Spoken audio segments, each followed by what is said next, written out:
You know how in a video game, your character will just wait for you to do something? Or how a website will let you try your password over and over again until you get it right?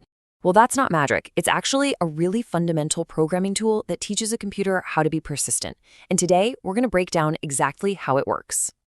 See, at the heart of so many amazing programs is this very simple but totally crucial challenge, the problem of repetition.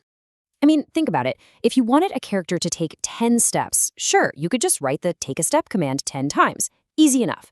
But what if you need 1,000 steps or 1,000,000? You can't just sit there and copy and paste forever.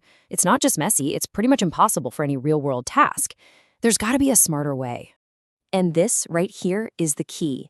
This isn't just about saving a program or some typing. It's about making a program, well, smart. It's about giving it the ability to persist, to keep trying something until the job is done, reacting to the situation as it changes. A program has to know when to keep going, and just as important, when to stop. And that brings us to the hero of our story today. This really elegant solution to that whole repetition problem, it's called the while loop. So what is it technically?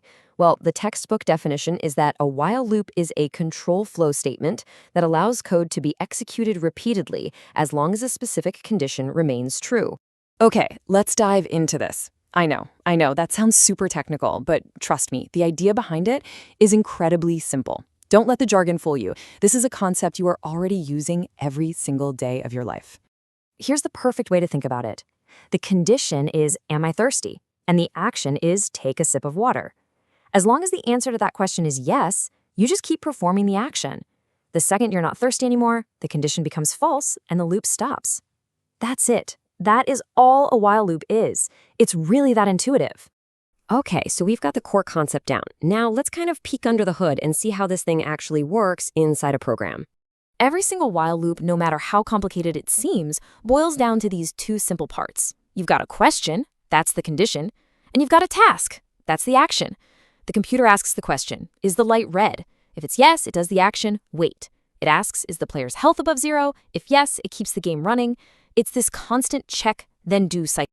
And this pairing creates what we call the loop cycle. It's a simple 3-step dance, really. Step 1, check the condition.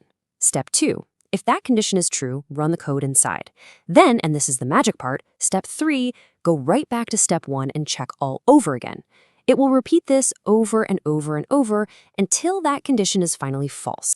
But, and you knew there was a but, this incredible power to repeat comes with one very famous, and sometimes pretty frustrating, catch. It's a trap that every single programmer learns to watch out for. So let's go back to our analogy. While you are thirsty, keep drinking water. What if for some strange reason you never stop being thirsty? What happens then? Well, the loop's instruction is simple. Just keep drinking forever. In the programming world, this has a name. It's called an infinite loop. Just imagine your program stuck on a hamster wheel, running and running forever with no way to get off.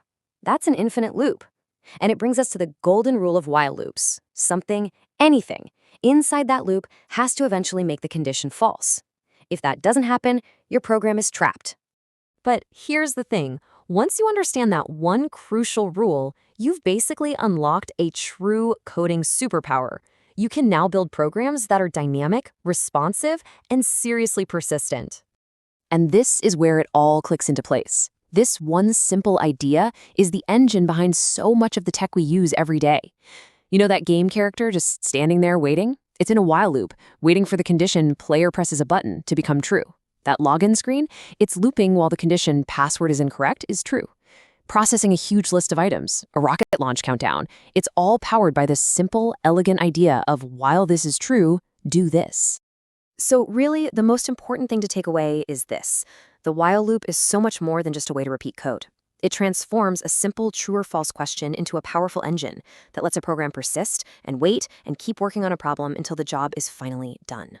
It's a fundamental building block of how software thinks. And now that you know the secret behind it, it kind of makes you wonder, doesn't it? What repetitive parts of your own digital life could be automated with a simple loop? What task are you doing over and over again that's just waiting for the right condition to tell it when to finally stop?